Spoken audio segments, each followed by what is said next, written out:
And take a look. This is a special morning for us as we cross over with our friends at First Take.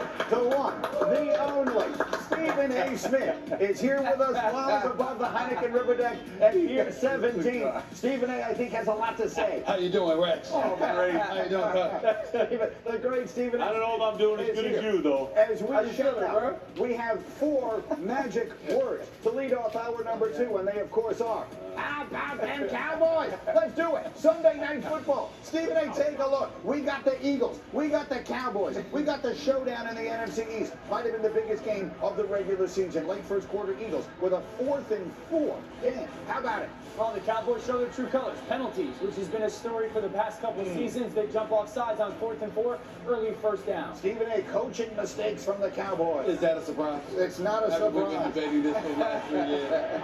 That leads to this. Miles Sanders punches it in. Eagles a 7-0 lead. Danny, first play of the Cowboys' ensuing drive.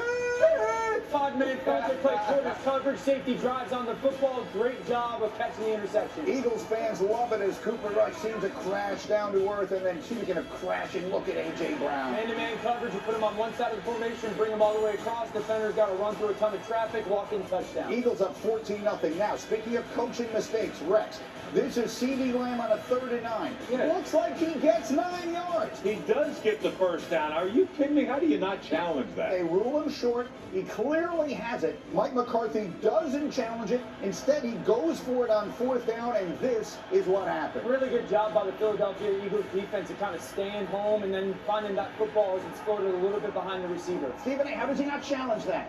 It's Mike McCarthy. I don't know what you want me to be redundant this morning. It's Mike McCarthy. Eagles take the lead, and then it's another interception. Who's the best corner of football this season? Big play, Slay. If by that you mean Sauce Gardner, I agree. 20-3 at halftime in favor of Philadelphia. 3rd quarter. Here come the RC. Zeke Elliott would not go away. Ezekiel Elliott found himself. He was back to the guy that we saw drafted out of Ohio State, and he made huge plays down the stretch. Which makes for me the Dallas laugh because Cowboys. they didn't give him the ball enough. Gave it to him a little again here, and here he comes. They're back in the red zone, and then it's Cooper Rush, and he's going to find Jake Ferguson. Dan, they're right in the game. Really good job of kind of playing with tempo, finding the tight ends, the bootleg, Ferguson with a slip, and the Cowboys, like you say, Greeny, down 3. Dominated the whole night, but it's 20-17. Here's a big play. Jalen Hurts on a 3rd down. Yeah, he's having an MVP caliber season, puts his back foot in the ground, realizes that coverage blows out of there, and goes for the run. I love his ball placement. Left shoulder, A.J. Brown. Yeah. He can spin out of the driving corner. It's an easy conversion. What an acquisition he has been. Sets up 1st and goal inside the 10. Here comes the RPO. It's tough to stop. Watch Devontae Smith at the bottom of the screen. Bluff like he was going to block in and slip right behind him. Cowboys defense has bad eyes. He does a great job finding the soft spot. 26-17. Cowboys one last chance. Dan. By the Philadelphia Eagles. I told everyone this is the best cornerback duo in football, but C.J. Gardner-Johnson has been an incredible addition to their team. Cooper Rush was a great story, but it feels like that's the last You got pass him at MVP. he will throw for the Cowboys this season as the Eagles establish themselves with a big win last night. Stephen A. Smith, what did last night show us? Well, it showed us what I've been telling y'all all year long, that the Dallas Cowboys ain't going to win the NFC East, that the Philadelphia Eagles are a better team. I do have some concerns with Philadelphia Eagles in the second half, in all seriousness. Got like, what is it, 126 points in the first half, only like 35 points in the second half. They clearly tail off, and they got to fight. They got to figure out a way to make sure that they don't do that in the future. But in the end, what it comes down to is this is what I love. Oh, my God. It's all about Dak now. Because when you look at the rest of the Cowboys, their defense is big time. It's elite. Obviously, their receivers, obviously, you look at CeeDee Lamb, you know what capability he has, even though he has yet to prove he is a worthy number 1. But when you're running the football effectively, it's a different Dallas Cowboy team. So it comes down to the money man. The guy that supposedly was in some kind of quarterback controversy that was never a quarterback controversy. It's about Dak Prescott. That thumb is healing. You had your weeks off, and you look at the pieces around. It's supposed to come down to him. And when it comes down to one person with the Dallas Cowboys, they always come up short. It's a beautiful setup. How about this stuff? Let me spin this in a different direction. And when my friend Michael Irvin gets here this morning, he's going to set you straight. Rex Ryan, if I had told you when we all sat here together 5 weeks ago this morning, and when Dak had the thumb, that they were going to go 4-1 in his absence, and now he's going to come back with very winnable games on the schedule, what would you have said? I would have said you're absolutely crazy because I mean I put him off. I put him for dead Right. out there, and then The fact, look, and why did they do it? Because Cooper Rush is Cooper Rush. I mean, they still found ways to win with an average guy playing quarterback, and I'm being nice by saying average. We saw what happens. This is the kind of quarterback he is, 3 picks in the biggest moment. But their defense couldn't bail them out in this game. Yeah. But I will say this, they're still in the hunt right here because of that defense. If I said to you, Ryan Clark, that if Dak Prescott is on the field last night, I think the Cowboys win that game. And when he comes back and they meet again in Dallas this year, I'm not so sure that a month or two from now we won't think the Cowboys are every bit as good as the Eagles. What would you say to me? I wish I could say you were lying because I don't want to hear him. Uh-huh. But what you're saying is true, right? You look at some of those plays last night, the tip pick that's caught by C.J. Gardner-Johnson. That doesn't happen if that's Dak Prescott. At least it's what you feel, right? The pass down the middle, he finds a way to make that pass, and it's not intercepted by Darius Slay. They also know the play action game is different, the run game is different. So many things change when you get Dak Prescott at quarterback. Now, one, I'm with Stephen A. I'm glad we're done talking about quarterback controversy. But I said it weeks ago, if this defense can continue to play the way it is, if this offense can start to run the football consistently because Kellen Moore actually sticks to calling it, now you have Dak Prescott, and you put him in the moment that you had Cooper Rush in last night, and you expect him to make the play. At least that's what you pay him to do. What is the offense going to look like now? Dak says, by the way, after the game, he says he expects to be back next week. What is that offense going to look like with Dak Prescott at quarterback? It should look the same exact way that it's looked like under Cooper Rush. That's what they've done so well, because number one, it hides a little bit of their pass-protecting offensive line that's still not a very good pass protection unit, but they are pretty good in the run game. It gets one of their explosive, I would argue their most explosive player, Tony Pollard, the football most often. CeeDee Lamb's usage and their play-action pass usage has got to be the backbone of their offense, Greeny. Stephen A., you always say things don't work out.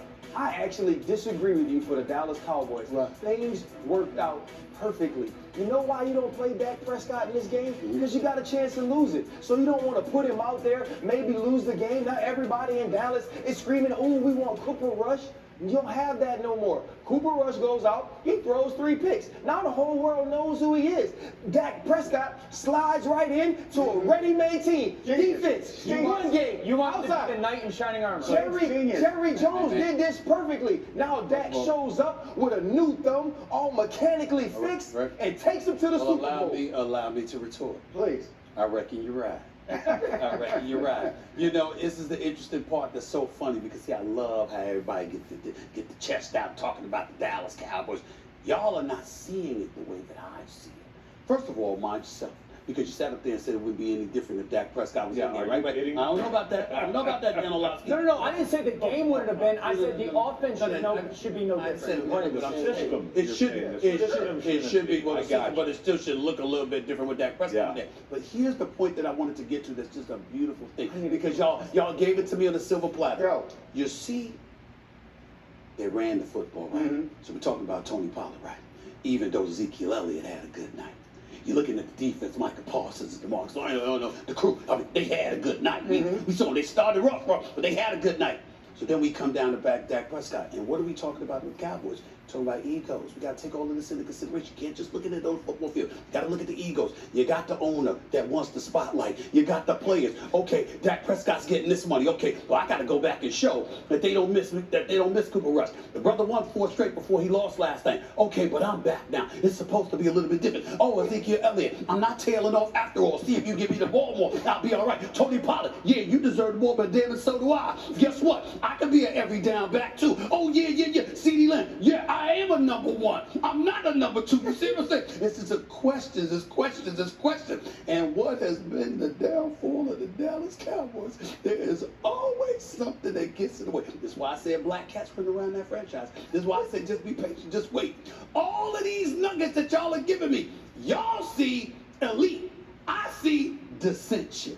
You see how it is? And it's just coming together perfectly, just the way I like The it. star in the helmet is perfect because it is about the individual, and they're never going to win the championship again until it's about the team. And forget it's The most important thing is the team, not the name on the You know back. who is the best team guy?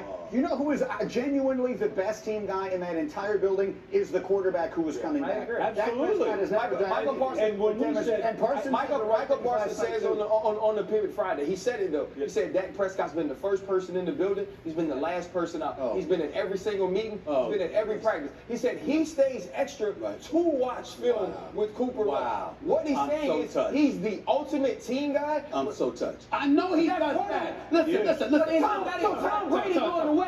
This man staying at work. We can't say something good about him. Watch yourself. You talk about 7-time champion here. Somebody that ain't been to the Super Bowl. Stop that. Stop that. Don't do that. That's number one. Number two, and more importantly, when you look at that, this is the thing that kills me. Go. When has he not been the first one in the building and the last one to leave? Micah Parsons? You said that last year.